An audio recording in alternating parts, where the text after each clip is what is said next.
Hi, and welcome to Broker Tools, where we unpack the tools, systems, and strategies that help brokers optimize the way they work. I'm Katie, your host, and today we are talking about one of the most misunderstood but powerful growth channels for brokers, SEO. Joining me for this conversation is Cyril from Marketing Agency Pro. Cyril works with brokers and professional firms to help them get found by the right clients online, not through ads, but through strategic keyword optimization and search-driven content. In this episode, we are breaking down how SEO actually works for brokers, how keyword optimization connects real people to your business, and how the right search strategy can turn your website into a consistent lead generation engine.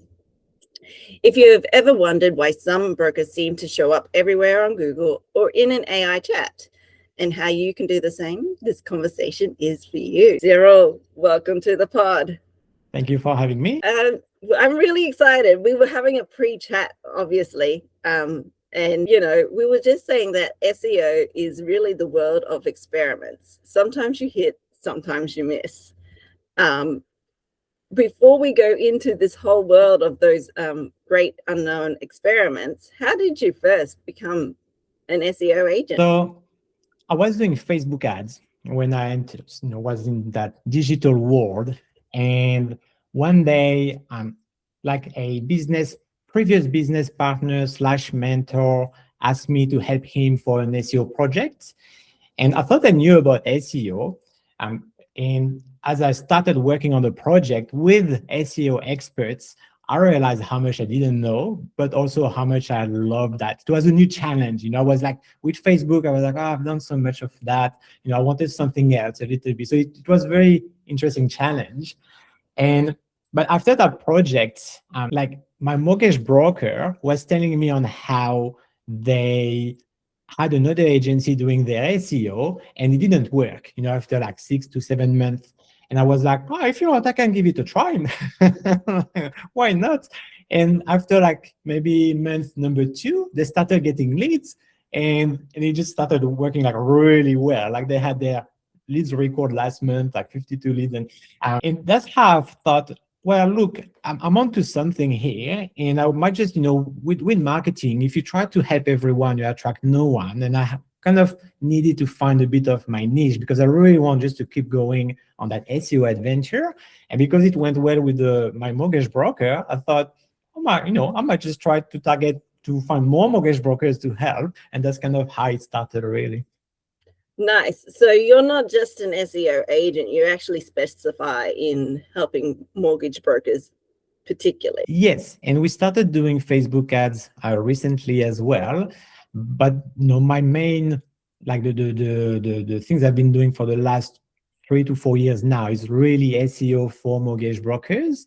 And I do add my knowledge, for copywritings and direct response marketing. I try to infuse it as well to kind of, get the conversion happening as well as the traffic. Nice. And I think, this, coming back to what I originally said in the beginning, this is the great experiment. Obviously, you had a different career before you got into SEO, but through the different iterations and growth that you went through, you just found and honed in how well you could really master the process for people in mortgage broking. And what were, I guess, the key components that made you realize that this was the right decision for you? Because actually, what I might think is a good way to start is, what is SEO? Like, can we break that down so that people understand the components of what makes SEO compared to any other form of marketing? Well, it's the work that you need to do so you can be referred by Google. And it's funny because sometimes if you type best mortgage broker or best, knee surgeon or whatever you're looking for, and what's ranking is not always the best, is the one or the company that has the best SEO. And so SEO really is what helps you to appear on Google and all different type of search as well, Bing and Safari and all those different browsers. And as well as with Google Map, what helps you to rank, when someone is looking for a mortgage broker near them or a physio near them. And And it's funny because I didn't know, obviously a few years ago what SEO was, and didn't realize that it's very, very much manufactured by people like me that do everything that we can so that our clients rank number one. And I guess the main difference from that as a result is the leads that you're generating from SEO. There are people that are coming for you because they have been researching for an answer. They have been researching for a specific type of loan, or they have been asking questions about how to refinance or how to get into SMSF. And then your website appeared, Google is or GPT now and Gemini is referring your website, and suddenly they are inquiring. So they are coming after you, as opposed to Facebook ads where people are watching for like cute video of dogs or video of cute dogs, and they get distracted, then they apply, and then they go back to their videos. Where there's a bit of a distraction, but they kind of forget what they have applied when you call them, so they don't always answer and things like that. Whereas people coming from Google, the intent is a lot higher, and we found that when you call them, the answer rate and people going ahead, the conversion is a lot higher as well. Okay, so I guess what you're trying to say is with Facebook ads, for example, the way you attract clients, it uses a little bit of SEO because there's keywords, but they've been tracking your intent and or behaviors or what you've watched or what you've clicked on over the time. And it can be hit and miss because you could be a topic adjacent to whatever that person is searching for. Whereas SEO, because it's using what we call keyword intent, they're looking for particular word phrases joined together, like mortgage broker in Tasmania or mortgage broker more specifically in Launceston. That intent means that they're looking more closely to that particular person.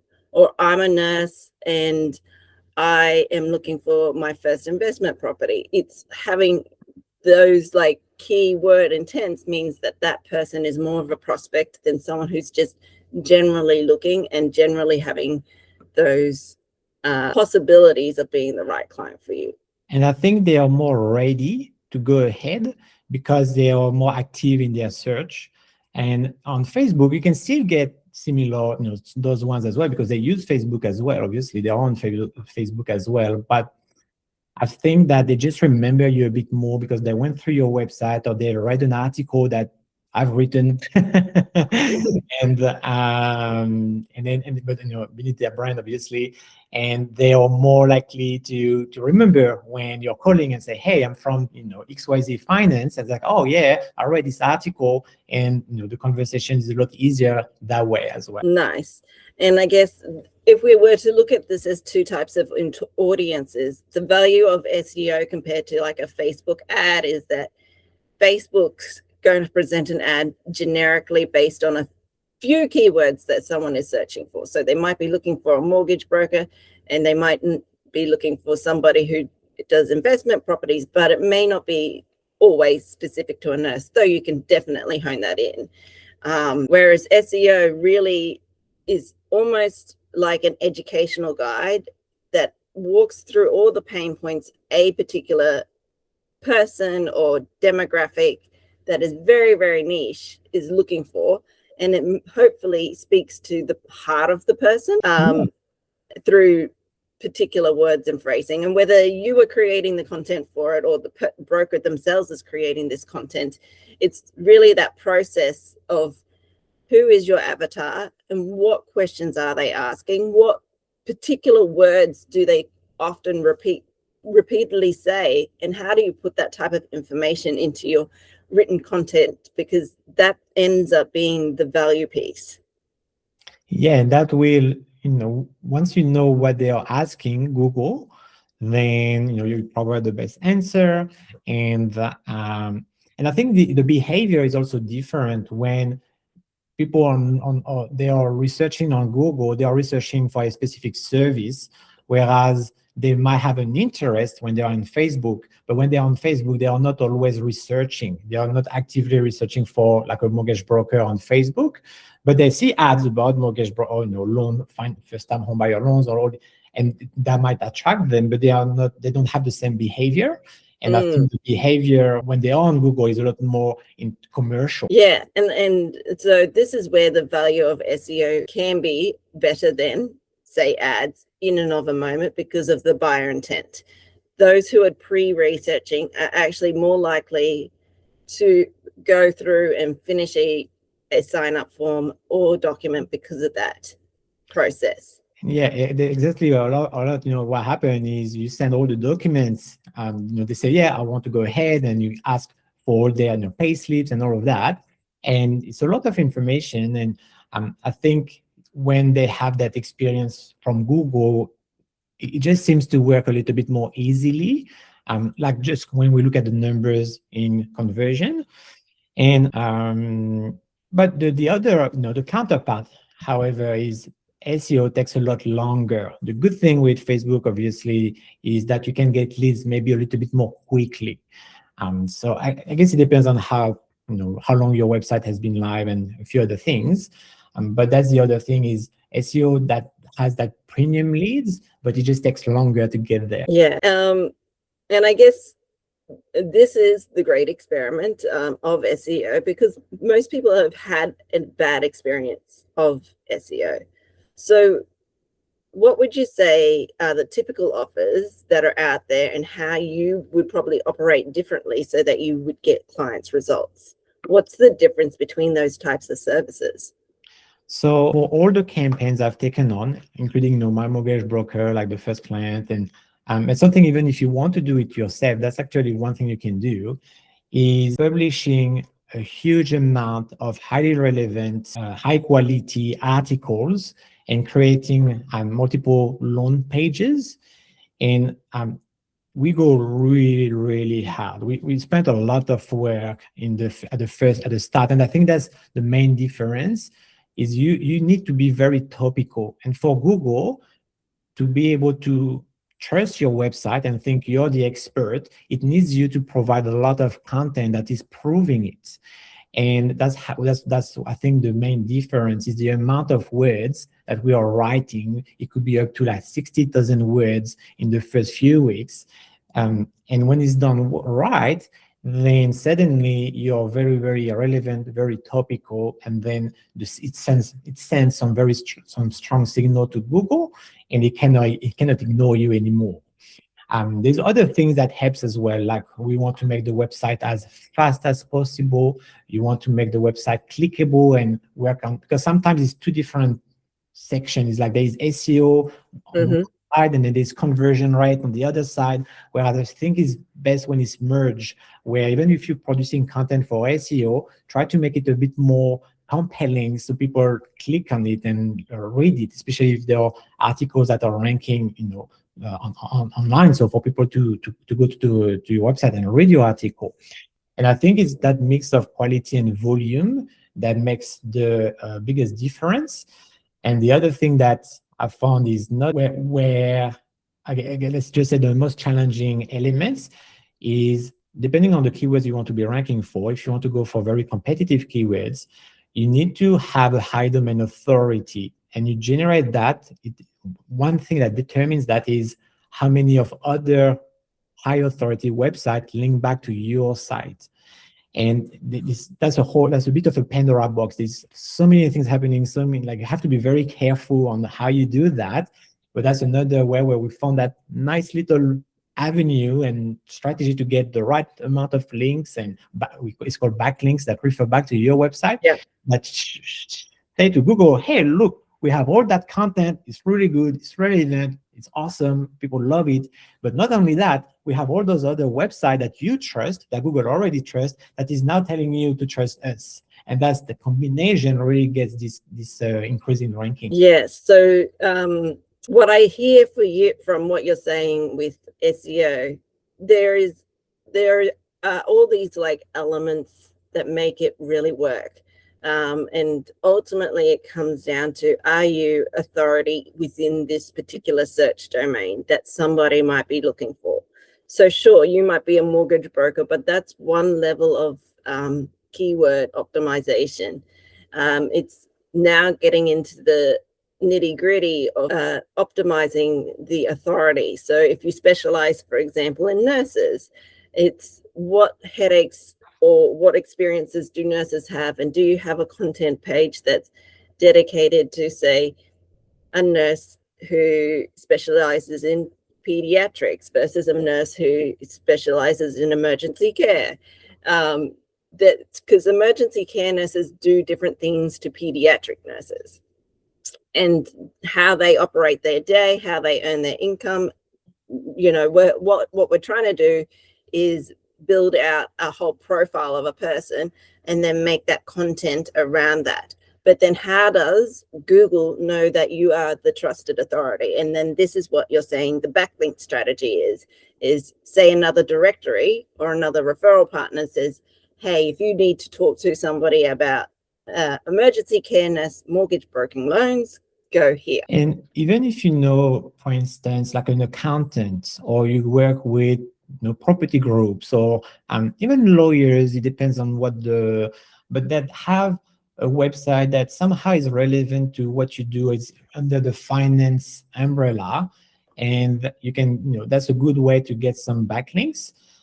The only thing you don't want to do is what we call link exchange. So if you get a backlink or a link from let's say your accountant, ideally you don't want to give the accountant a link back. You don't want to link back to their website, because Google, because a lot of people were doing that in the past, and Google was like, well, it doesn't count. If you just keep exchanging, then it doesn't really matter. It's not as genuine.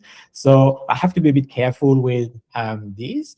And yeah, for instance, with a nurse, like a topic that ranks a lot is waiving your LMI and having a page about LMI. And that's a topic that's relevant more to nurses, and also the way they are being paid and how it influences the banks to approve their loan. And if you just write content and really what you are explaining to the nurse that you're helping, almost you just record it, and then you can even use a ChatGPT to just record what you're saying and then just clean the layout, and you can just publish those blogs because that's what you have said. And every day, or maybe not every day, but let's say you do that 2 or 3 times a week.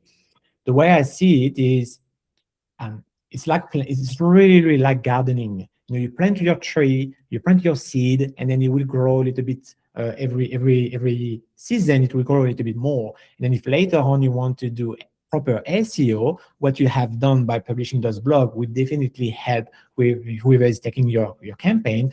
But also sometimes you do a very good blogs that actually no one else has covered very well, and then it will rank even if you don't have all the other fancy things that we do. You can sometimes have leads from that. So I guess the one thing you could do is like producing those blogs, and then see if there are other businesses that that you work with that could perhaps link back to your website. Nice. And I guess it would really be good to define what is proper SEO. What does that look like? Because sure, keywords are one element, but there are several other elements. And we mentioned backlinking as another form of an element. And whether it's an accountant or you having done a comment on Reddit or something else, that is another backlink. If we were to give out like a framework of what good SEO looks like, what would that be? So there are really like 4 legs with SEO. There is the content. There's what we call the on-page, which is, for instance, internal linking and how pages are linking to each other. Then there's all the technical SEO, how fast the website is. There are things called like schema markup, which is helping Google, helping the algorithm better understand your website. So we give specific codes that helps the engine, like Google, to better read your website. So and that's more like the technical aspect. And then there's what I mentioned, the backlink.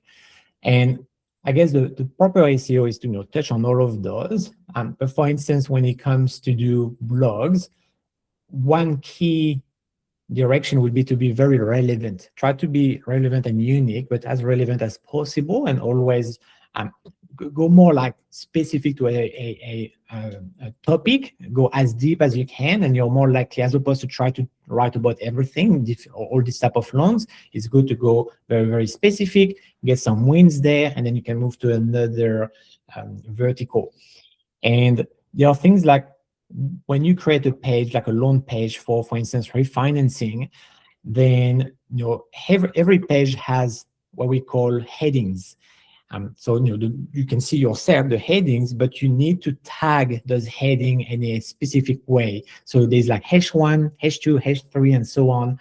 And one error we often see is pages that because of how the website is built, without the SEO in mind, sometimes we can see 2 different or 3 different H1s. So we just need to remove the tags as simply just so it is only one H1 per page. And then you want to have multiple H2s and then some H3s. And so this type of thing that you do as well, that you just tag every single title in a specific way that makes it easier for Google to really know what you want to be ranking for on that specific page. Yes. And so what you're really saying is there's the user experience and how they experience your website, so they understand that this is the content that it is about.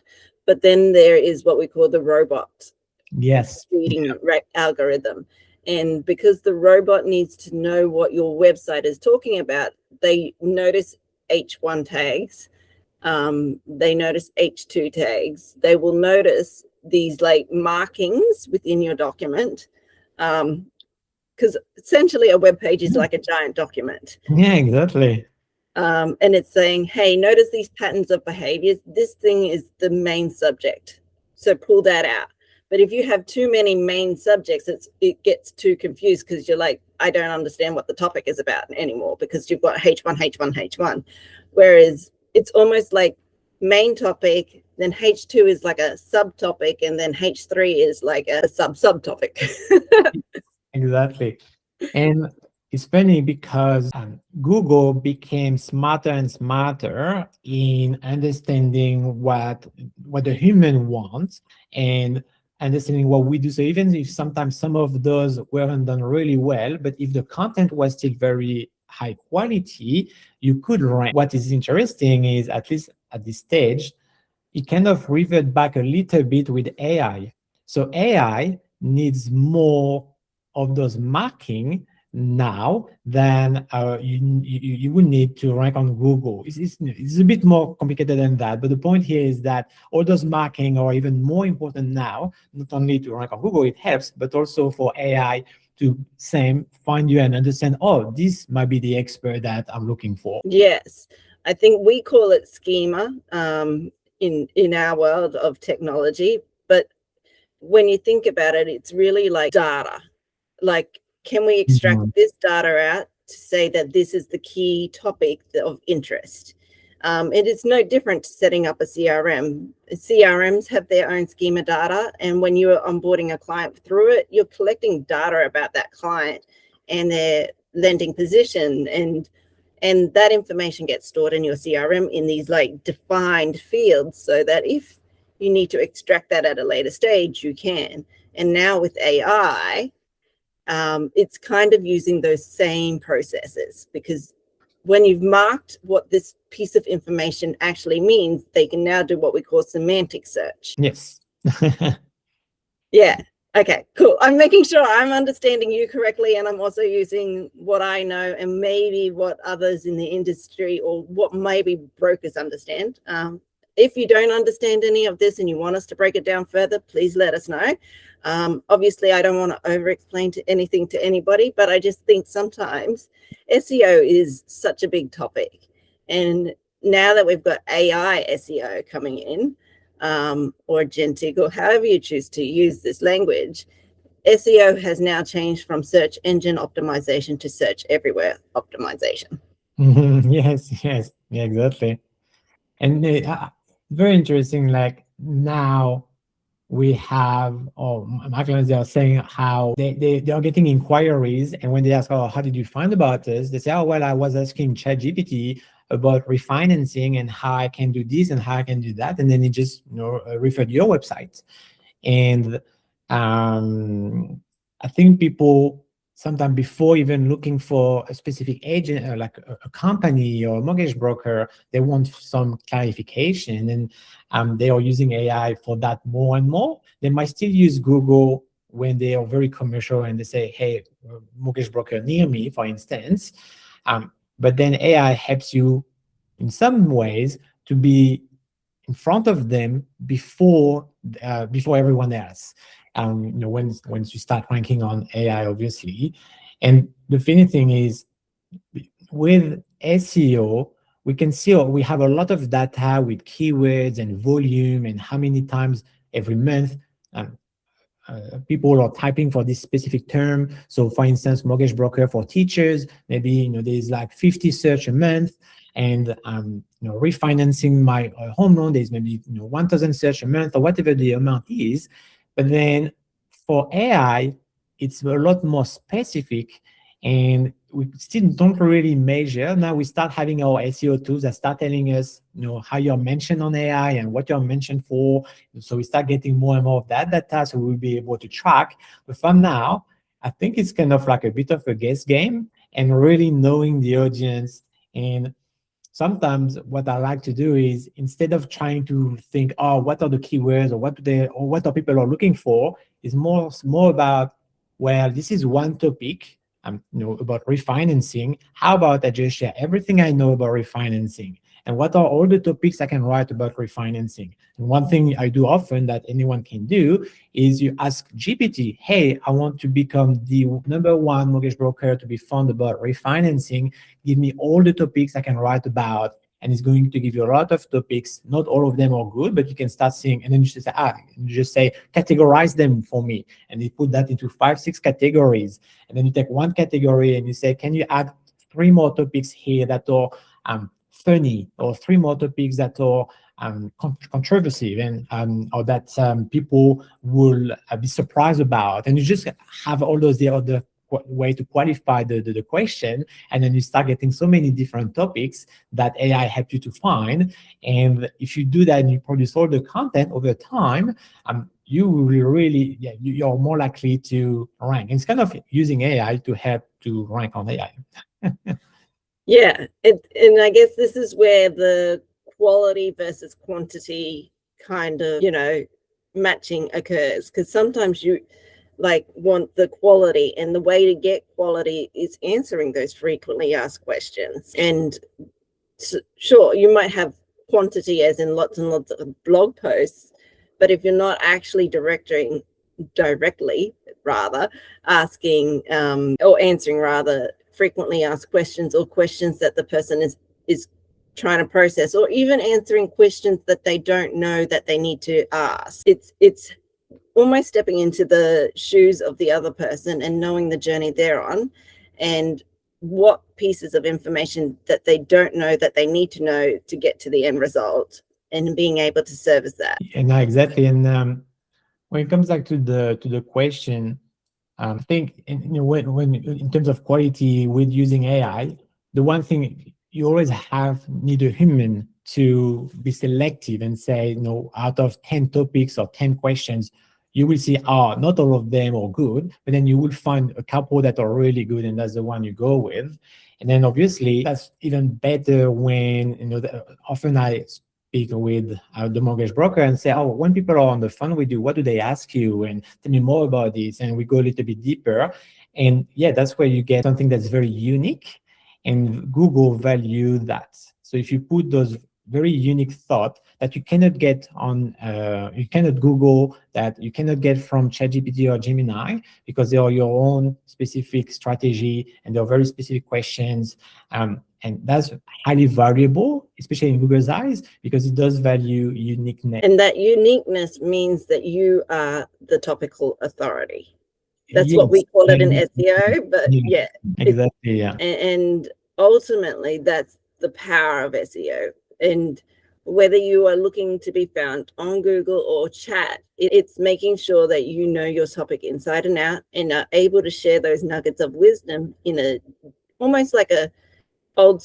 almost like when you're back in the days of high school. I don't even know if people think like this, but you have all these essays, and your teacher had to go through and mark off what was relevant or not for you to get an A on. And sure, we're not trying to grade people in this conversation, but we are trying to make sure that we get the quality of the lead through and filter out non-quality leads. But how do you do that? This is where SEO can be the solution. It does, because like I mentioned before, they are more in that behavior of looking, and then of course that's not SEO related, but to filter out, we do add a couple of questions in the forms when people apply. That helps filtering some of maybe the low quality leads, we'll say. But if anything, if there are people that are educating themselves from the content you're producing, then they are more educated, they understand more what needs to happen. And when they are speaking with you, they are already a couple of steps further than even before when they were started looking. And of course, if we look at first-time home buyers versus people looking for investment, for instance, the first-time home buyers, they will be more work. They take more time to turn into a return on investment, but it's not as competitive as investment loans, and that's even more true with Facebook ads. And the point is really that with the different topics that you're picking, they will have different level of competitiveness, and also the times it takes to turn someone into a client. So for instance, SMSF loan is very specific, and that might be a good niche. There are some websites that rank really well just for that term, and they get really good quality leads on that. And I think the quality comes with the relevancy. So if you're very relevant, very specific, and being specific, if you're very specific, like you mentioned, you have a website that's just about mortgage broker helping nurses, I think that will attract higher quality leads because of that strong level of specificity. Yeah. And the specificity is, again, coming back to being a topical authority. And then I guess with authority creates authenticity. And then because they've read enough content, they've pre-researched, they've kind of self-chosen to trust you. So when you get onto that phone call with them, they've read enough, understood enough, and are making some sort of affirmative action decision to move forward. And therefore, your overcoming objections become less because they've done the research they needed and had the answers that they need to hear before they even book the call. Yeah. Perfect. No, what were you going to say? Just a side thought is what is good as well with that is when you start getting traffic to your website, then you can use Facebook ads to target that traffic specifically. And that's when you have very low cost leads. And this is always that it's better if people see you everywhere. They see you on Facebook, they see you on Google, but that also helps with something that you might consider if you wanted to invest in Facebook ads is start focusing on people that went to your website and the traffic that went to your website, and you can do a lookalike audience of that traffic as well on Facebook. People that look like people that went to your website, and those could be like the low-hanging fruits with paid marketing. And one thing I would say with just on the low-hanging fruits topic is one thing that you want to look at is what are the keywords that are on page 2. And often, it's you do a lot of work or things happen and then you're ranking, but you're just ranking page 2. And those are all the low-hanging fruits because it already tells you that Google gives you some level of authority and trust because you are ranking on page 2. And now it's just about, it's looking at what the ones on page 3 are doing that you're not doing and try to get that to page 1. But those are just on the topic of low-hanging fruits, so kind of moving to another topic. That's a good thing that you can look into. Yes. Ultimately, what you're trying to say is SEO is like a free lunch in a way. Like if you're going to a networking event, they often give you like this free buffet of opportunities for you to learn and grow. And that's what SEO offers to a new prospect. It's a free way to first learn and grow using keywords as optimization to get that person in. But then you can amplify it to a paid lunch or a paid event. I say that loosely. I'm just trying to use analogies that people might understand or know. But that's what Facebook ads is. Do you know what I mean? You're willing to elevate to the next level of paid because you'll get a different level of client and a different level of intention if you've already done your pre-research through your free channel. Yeah. Because this is you now doing your pre-research. You're like, I now know this particular kind of client.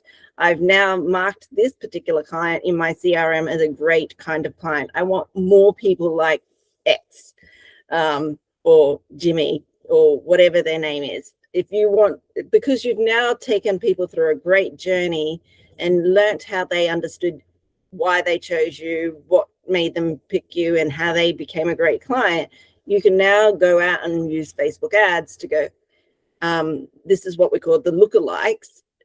If there's more Jimmys in this world, I want that type of person. He likes this, he was in this industry, and he has these type of specificities about him and his family, you know, then you can go and really hone in to an audience very similar to your favorite client. And a good way to find who Jimmy is if you're hesitating between different clients, that's, I've learned from someone else. Susie, where you know, it's not really about Jimmy, or, you know, like it's not male or female. No, but like, yes. how to, think of, who should be my ideal client? And I like this question where they're the ones that give you the highest amount of money for the less amount of effort that you can help the most, or you can provide the greatest result. And when you think of those like three things, like, oh yeah, that could be this type of people. Yeah, and when you know and understand your customer the best, like the ones that you would consider your favorites, then you know what did they know, what didn't they know, what actually helps them choose you. You can then start recrafting more content, whether it's via Facebook ads or just basic SEO ads to meet that kind of targeted audience.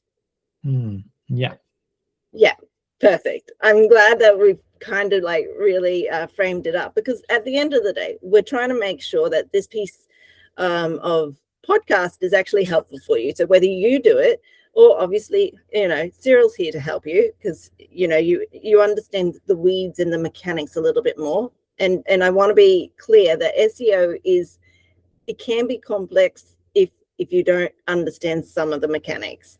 You can do good SEO by yourself, but if you want to up level it, then obviously go with an agency like Cyril, because it really does make an impact, because they can do other tinier little things. For example, I understand, you know, even when you do Google My Business attachments to it, it really can help elevate that type of thing. And there's just other little outside or off-page SEO that really elevates being that topical authority. One good tip with Google Map and Google My Business is when you ask for a Google review, and I know it's hard because sometimes there's so much to do and you have that extra thing to think about. But then if you think about it, first of all, Google reviews is really good. The more you have, the higher you can, the more it's helping you, and the more you can rank. But sometimes if you see a competitor that has less review but is ranking higher on Google Map for a search that seems very similar, sometimes it's because the reviews are mentioning what they are doing, whether it's intentional or not. So when you ask a review, if you have a good relationship, it's good to ask, hey, can you just speak a little bit of how we helped you and what you were after, or can you just mention how you bought your first home, or how we help you renegotiate your loan, or with your investment, and something like that. So prompt people to be a bit more specific and add a little bit more details. And if they know that it helps you, and especially if you're starting, or even regardless of where you are, as soon as I think your customer that is very happy because you help them, they understand that is helping you back, they will be putting more thought to it, because not everyone knows that. But now they're like, oh, so you mean if I explain more on Google how you help me, it will help you rank? Hey, it will help me a little bit more. And if you just do that, then you will see your Google reviews over time. They become very, very specific.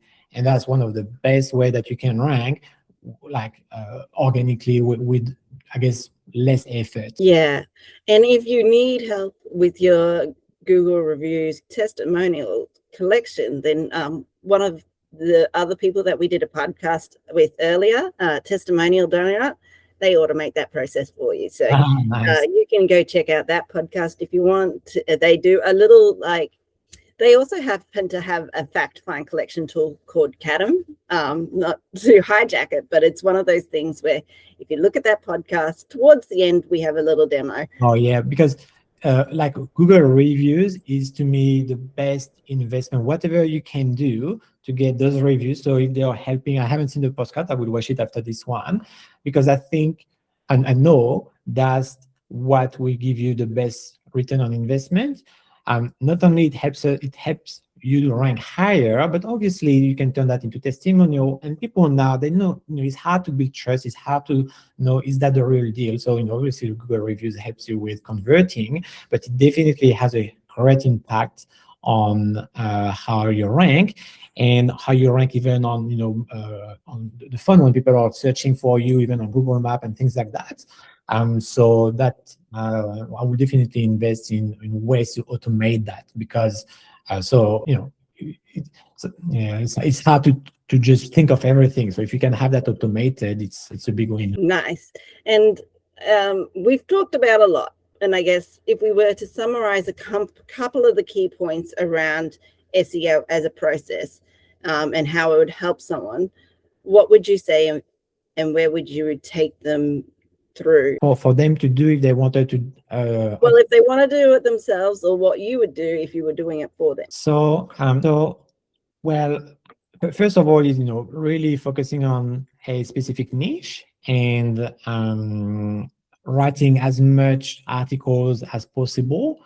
And I guess depending on, you don't want to force it, but if you have long articles, it's better maybe to have a 1,200-word article than 2 600-word articles, unless the topic doesn't allow you to write. You don't want just to repeat, just to add words. It has to be always unique and valuable. But I would look for those guides and resources that you can write about that will help, and that will just get those more in-depth articles. And if you have a web dev that is working with you, then you can always ask to make the website faster. It definitely has an impact. And on the topic of Google reviews, something as well that you want to do is you go on your Google business profile, and there's a business description. Take some time, think about how you can describe, don't stuff keywords and then just say, I do like SMSF and SMSF, but just explain what you're doing and make sure that you mention it once or twice in your business description, and fill up your details as much as you can, the opening hours and everything that Google is asking you. It's good to just provide the information. It always helps. If you can upload more pictures of you and your team, and all these type of things will help as well for your Google profile. And then you can really repurpose if you start doing blogs, then you can just repurpose on LinkedIn or vice versa. And sometimes you write a blog, and on LinkedIn, you just make a quick teaser and say, hey, if you have ever wondered about XYZ, then this is the blog we have just written. And having linking back to your website regularly, that's good signals. And that helps as well with, so LinkedIn is quite powerful for SEO. So make sure that on the footer of your website, you have a link to your own LinkedIn and vice versa. Nice. And I think lastly, where do you see the future of SEO and AI? So there's this ongoing joke within SEO people that we said SEO is dead. And the first time we had an article about SEO being dead was, I think, like 10 years ago. Oh, it's a forever discussion, but I think that's not true. Yeah, as long as people need to find information and they're using, whether it's Google, whether it's ChatGPT, whatever, even TikTok, the same principle apply. And we are still dealing with a robot, an algorithm. So you still need to put all those efforts. And even if something tomorrow is a new thing, what you have done, they will use the same level of criteria to select you. So for me, it's still something that you want to be investing in, and you can collect the reward for many years, and which is the good thing with SEO, because it's a little bit like I mentioned gardening. So it's harder at the start, takes a lot more effort to have that tree. But once the tree has very deep roots and is grown, then every season it will give you apples. And SEO is very much just with less effort. If you put a lot of effort at the start, then with less effort, you can still collecting those. And to me, that's not going anywhere. Things that might evolve is, for instance, people now, they might ask, instead of typing, they use more the voice. They say, hey, Google, tell me, how do I do an SMSF? Or should I invest again? Or should I refinance? And perhaps the way people ask will be a little bit different. So you want to adjust the content to that as well. But for me, it's not going anywhere. And it is just maybe the way people are going to use it is going to evolve, but still, it's still one of the best source, and I think it will be for a while, of revenue once you're very well established. And if anything is, if you have a business that you want to sell, then I think it has more value if you have a very high authority domain, or even if you transfer your business to your kids, the work that you do now, because a bit like gardening, it keeps growing. And I think it's something that even very long term, obviously it depends on the industry, it depends on the service. If tomorrow the industry is obsolete, that's a whole other story. But assuming you still are relevant and people still need your services, I still think they will be using Google or a similar way to find you. So I think it's there for a while. Nice.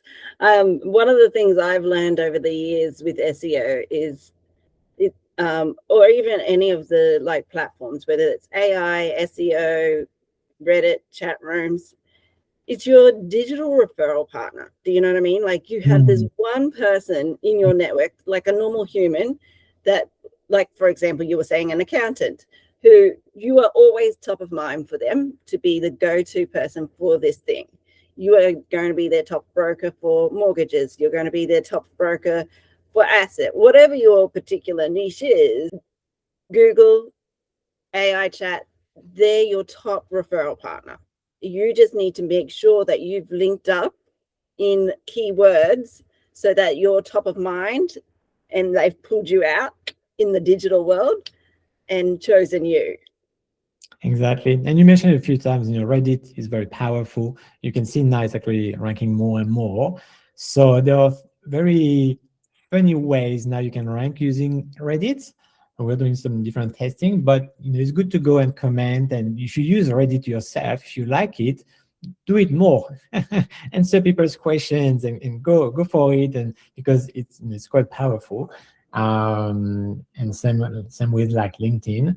And even YouTube, if you're comfortable with doing videos, put them on YouTube. And like you said, the key word that you mentioned is linking. If you link everything, then the engine, the robot, whether tomorrow is something else, it will see, oh, look, that's a whole entity that is all linked to that one website, to that one person or one business. And as long as you create this massive web of information, it's all linked to each other the right way, then I do believe that's something that helps over time, and it's not going to change tomorrow. No. Thank you so much for this conversation, Cyril. If people wanted to reach out to you, where should they go and what should they do? Well, obviously, LinkedIn is an easy one. They can just search for my name, Cyril Sensano. And if my accent is too strong, they can just Google for marketing agency pro, like professional, POO, and they will find my website and also my LinkedIn that will appear there. Perfect. And we'll, of course, have them in the show notes as well. So it's easy for you to navigate from here. Again, thank you so much for this conversation. It was really great to have it with you. Yeah, I loved it. Had a very good time. Thank you very much. Thank you. You're welcome, Cyril. Catch you guys again. If you do have comments, questions, or want us to go through anything else, let us know. I'm sure Cyril and I will be happy to do another podcast with you. Sorry, I'm happy to provide any information or any help. If someone just wants to get started, happy to give some advice. Perfect. All right, catches.